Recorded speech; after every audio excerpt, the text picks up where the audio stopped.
आज हम सभी लोग अध्ययन करेंगे स्वतंत्रता प्राप्ति के बाद की शिक्षा जो आती है उस शिक्षा के बारे में हम लोग अवलोकन करेंगे। क्योंकि भारत में सबसे पहले जो वैदिक कालीन शिक्षा थी या प्राचीन कालीन शिक्षा थी उसके अंतर्गत हम लोगों ने अध्ययन किया था।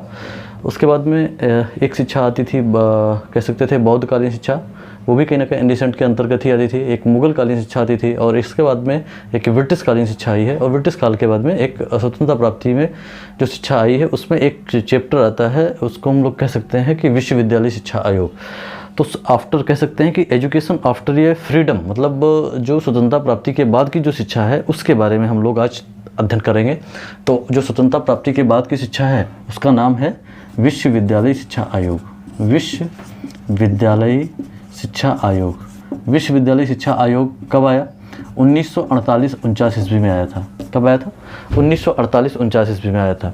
इसके बारे में अगर हम लोग ध्यान रखें तो कह सकते हैं कि स्वतंत्रता प्राप्ति के पश्चात भारत सरकार ने इस देश के शिक्षा को सुनियोजित और सुसंगठित करने का दृढ़ निश्चय किया था और उसने यह कार्य विश्वविद्यालय शिक्षा से आरंभ किया। और कह सकते हैं कि इसका प्रमुख कारण यह था कि स्वाधीनता के युग में प्रवेश करने के समय से ही भारतीय विश्वविद्यालय में अध्ययन करने वाले छात्रों की संख्या में निरंतर वृद्धि हो रही थी। निरंतर छात्रों की संख्या में वृद्धि हो रही थी, किंतु उनकी शिक्षा का स्तर जो था वो बहुत ही निम्न स्तर का था।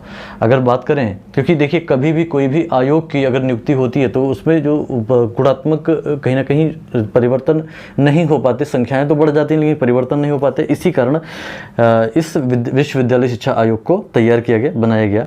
अर्थात इसमें जो हम लोग पढ़ते हैं या बताया जाता है उसमें ये चीज़ें कही जाती हैं कि निरंतर लगभग जब वृद्धि हो रही थी तो इसके पश्चात उनमें शिक्षा का स्तर जब निम्न कारण हो गया तो देशवासियों में एक प्रकार से व्यापक असंतोष व्याप्त हो गया। जो लोग रह रहे थे, जो लोग थे यहाँ पे, काफ़ी असंतोष व्याप्त हो गया। और इसके अतिरिक्त ये विश्वविद्यालय भारत को एक प्रकार से एक नवीन सामाजिक तथा राजनीतिक परिस्थितियों के अनुसार देश की आवश्यकताओं को पूर्ण करने में असमर्थ हो रहे थे। अर्थात उच्च शिक्षा आयोग उपयुक्त अन्य दोषों को निवारण करने के विचार से भारत सरकार ने प्रमुख रूप से शिक्षा के संगठन की आवश्यकता का अनुभव किया और इसी का समय से आसपास या इसी समय के आसपास उच्च शिक्षा की तत्कालीन कमियों को अवगत कराने का कारण अंतर विश्वविद्यालय शिक्षा परिषद या कह सकते हैं inter university board of education और केंद्रीय शिक्षा सलाहकार board central advisory board of education ने भारत सरकार के समक्ष एक अखिल भारतीय विश्वविद्यालय शिक्षा आयोग नियुक्त करने का प्रस्ताव किया और सरकार ने इस प्रस्ताव को मान्यता कब दी? 4 नवंबर सन 1948 को। 4 नवंबर, ध्यान रखेंगे, 4 नवंबर सन 1948। 4 नवंबर सन 1948 को विश्वविद्यालय शिक्षा आयोग की नियुक्ति की। और इसके अध्यक्ष कौन थे? इसके अध्यक्ष की बात करी जाए तो जो इसके अध्यक्ष थे, अध्यक्ष की बात करें तो अध्यक्ष कौन थे? डॉक्टर सर्वपल्ली राधाकृष्णन थे। डॉक्टर सर्वपल्ली राधाकृष्णन को नियुक्त किया गया था और उनके नाम से ही इस आयोग को हम राधाकृष्णन कमीशन के नाम से या राधाकृष्णन आयोग के नाम से भी जानते हैं। आयोग की नियुक्ति के जो उद्देश्य बताए जाते हैं या कह सकते हैं aim of a appointment of a commission, तो आयोग की नियुक्ति के उद्देश्य एवं आयोग के शब्दों में इस प्रकार निम्नलिखित प्रकार से या कुछ अन्य प्रकार से बताए गए हैं। भारतीय शिक्षा या भारतीय विश्वविद्यालय शिक्षा के विषय में रिपोर्ट देना और उन सब सुधारों व एवं विचारों के संबंध में सुझाव प्रस्तुत करना जो देश की वर्तमान और भावी अवस्थाओं के लिए वांछनीय हो।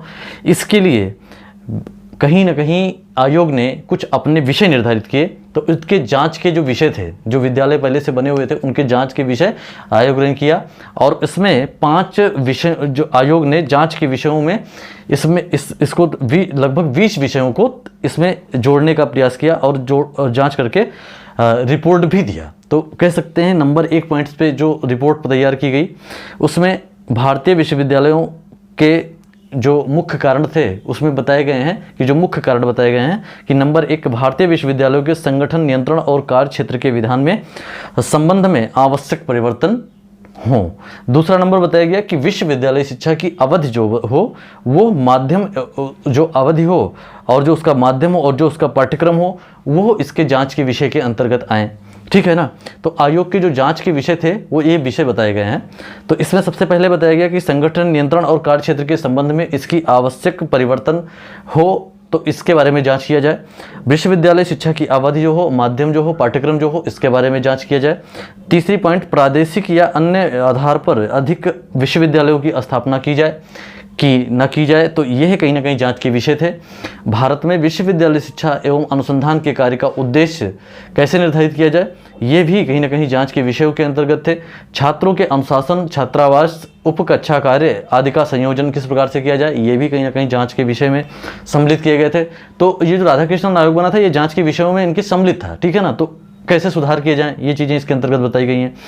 पांचवा पॉइंट जो इसमें बताया गया कि अनुशासन, छात्रावास, जो उप कार्य होते हैं या ट्यूटोरियल वर्क जो कह सकते हैं इसको इंग्लिश में, आदि का संयोजन किस प्रकार से किया जाए, तो इसके लिए भी जांच के विषय इसको भी बनाया गया था।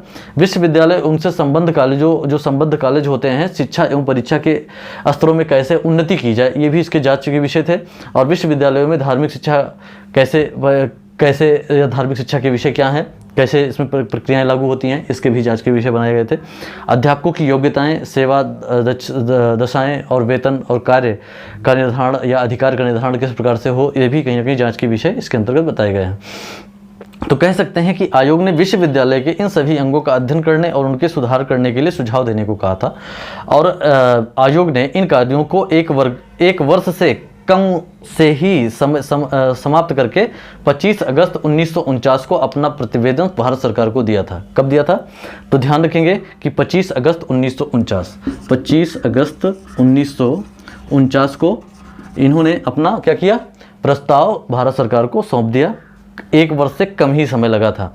तो इनके जो ऐसा है कि इस पे जो चीज़ें सुझाव दी गई या इसके अंतर्गत जो इसमें आयोग ने जो सिफारिशें की, आयोग ने जो राधाकृष्णन आयोग था उसने जो सिफारिशें की थी, जो सुझाव दिए थे, उसके अंतर्गत अगर हम समझें तो कह सकते हैं कि आयोग ने विश्वविद्यालय शिक्षा के सभी अंगों के संबंध में अपने विचार प्रकट किए और उनके सुधार के लिए ठोस सुझाव भी दिए और महत्वपूर्ण अंग में संबंधित उनके विचार, सुझाव और सिफारिशों को अलग अलग शीर्षकों के अंतर्गत उनको क्रमबद्ध तरीके से अलग अलग प्रकार से लेखबद्ध भी किया, जिसमें विश्वविद्यालय शिक्षा के जो उद्देश्य थे उनका निर्धारण करवाया गया।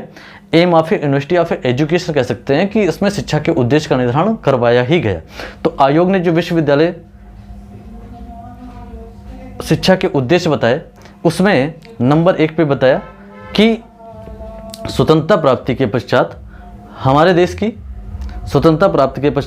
देश की आर्थिक, सामाजिक और राजनीतिक परिस्थितियों में महान परिवर्तन हुए हैं। दूसरी नंबर चीज़ है कि इन परिवर्तनों ने हमारे विश्वविद्यालय के कार्यों को उत्तरदायित्व में वृद्धि कर दी है और उन्होंने राजनीतिक, व्यावसायिक और औद्योगिक एवं वाणिज्यिक क्षेत्रों में निरंतर ग्रहण कर सकने वाले व्यक्तियों का निर्माण करना चाहिए।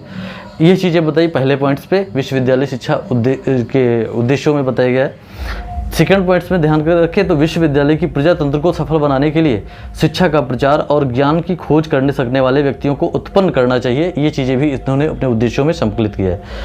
तीसरे पॉइंट की बात करी जाए तो विश्वविद्यालय समाज सुधार करने में महान योगदान दे सकते हैं, अतः उन्हें दूरदर्शी, बुद्धिमान और बौद्धिक साहस वाले व्यक्तियों को जन्म देना चाहिए। ये भी चीज़ें इसके कंडीशंस में बताई गई हैं। और जो फोर्थ पॉइंट्स में बताई गई हैं कि विश्वविद्यालय को अपने जो सांस्कृतिक विरासत को विस्तृत करना चाहिए, अतः उन्हें राष्ट्रीय विरासत को अपनाने वाले, उनमें योगदान देने वाले नवयुवकों को तैयार करना चाहिए। ऐसा विश्वविद्यालय का शिक्षा का उद्देश्य बताया गया है। इन्होंने अपने उद्देश्य में इसको संकलित किया है। और आयोग ने अपने शब्दों में एक चीज़ें बताई, कहीं कि हम न्याय और स्वतंत्रता, समानता एवं बंधुता की प्राप्ति द्वारा प्रजातंत्र की खोज में संलग्न है। और दूसरी चीज़ें हैं कि हमारे विश्वविद्यालयों को अनिवार्यतः इन आदेशों या आदर्शों का प्रतीक एवं संरक्षक होना चाहिए।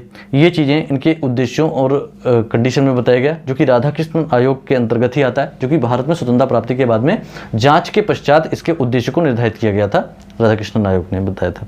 तो ये चीज़ें कहीं ना कहीं स्वतंत्रता प्राप्ति के बाद में जो विश्वविद्यालय शिक्षा आयोग का उद्देश्य था उसने निर्धारित किया। और ये कब आया, कैसे आया, किस प्रकार से, इसके मूल जो उद्देश्य हैं ये ही हैं। तो आप लोग इसको ध्यान से समझें और नेक्स्ट टाइम में आप लोगों को इसके अंतर्गत जो स्वतंत्रता प्राप्ति के बाद में जो सुधार किए गए हैं उनके बारे में हम लोग बाद में नेक्स्ट टॉपिक में करेंगे।